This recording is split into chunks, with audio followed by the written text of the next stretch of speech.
Natrona County schools roll out an opt-in program for students to check out sexually explicit books. Secretary of State Chuck Gray sends a letter to his counterpart in New Hampshire to resist pressure to leave former President Donald Trump off the ballot. And the Eagle Bar in LaBarge celebrates 100 years. Bringing you these stories and more from Wyoming's largest news organization, I'm Wendy Corr for Cowboy State Daily. High school students in Natrona County will need parental permission to check out any of the 11 books considered to contain sexually explicit materials on the school district's opt-in list.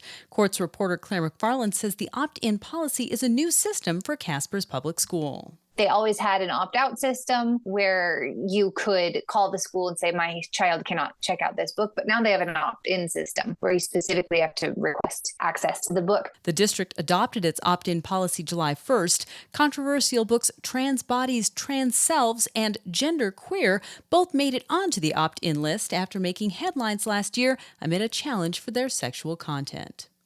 Well, in a Thursday letter to his New Hampshire counterpart, Wyoming Secretary of State Chuck Gray urged David Scanlon to resist pressure to leave former President Donald Trump off the ballot under the 14th Amendment. Cowboy State Daily's Leo Wolfson reports that Gray believes Trump did not engage in an insurrection or rebellion and simply questioned the results of the election, so the 14th Amendment clause would not apply. What the amendment says is that if you are found guilty of causing an insurrection, you are not allowed to run for president again. So the New Hampshire Secretary of State is giving some level of consideration to that, and it makes Secretary of State Chuck Gray very concerned. Gray, who was endorsed by Trump in his 2022 Secretary of State campaign, urged Scanlon, a Republican, to resist partisan politics and grievances and to not abuse his power by removing Trump from the ballot.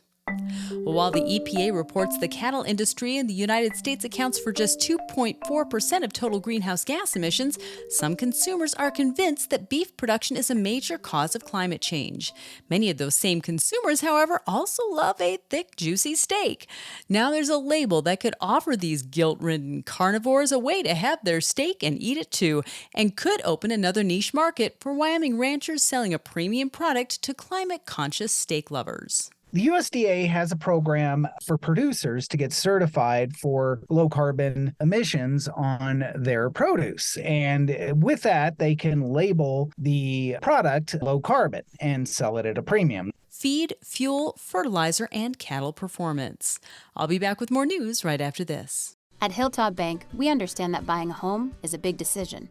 That's why we're here to be your trusted partner on the path to home ownership. Our experienced mortgage team will guide you every step of the way, from pre-approval to closing. We offer competitive rates and a wide variety of home loan options to best suit your needs. With our local knowledge and personalized service, you'll feel confident and comfortable throughout the entire home buying process. Contact us today to start your journey toward home ownership. Hilltop Bank, member FDIC, equal housing lender.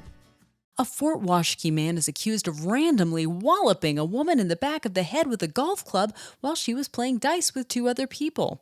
Cowboy State Daily's Claire McFarland reports that 57-year-old Erin Claire Big Knife faces up to 20 years in federal prison. The federal prosecutors have charged Erin Claire Big Knife with one count of assault with a deadly weapon for allegedly approaching a woman randomly as she sat with other women playing dice and performing what the affidavit calls a full swing of a golf club on her head.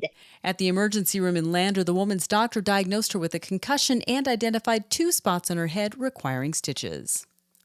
And the Eagle Bar in the tiny southwestern Wyoming community of LaBarge is about as off the beaten path as a place can get, yet it's become a landmark celebrating 100 years on Saturday. And it's noted Wyoming outdoorsman Paul Ulrich's favorite hangout. There's a feeling to the Eagle Bar. It feels comfortable, it feels home, it feels authentic Wyoming. Not all bars feel that way. The Eagle certainly does. Ulrich credits the owners, Mike and Judy Dennison, with making the Eagle Bar special. 2 remarkably cool people. Judy doesn't like to think she's awesome. The rest of us do, including her husband, Mike, and we're all right. She makes everybody feel comfortable. She makes everybody feel seen and listened to, and that's pretty rare these days. A celebration is planned to commemorate the 100th anniversary on Saturday. The party starts at 2 p.m., and Ulrich says who knows when the doors will close. And that's today's news. You can read about all of these stories and more on CowboyStateDaily.com. I'm Wendy Corr for Cowboy State Daily.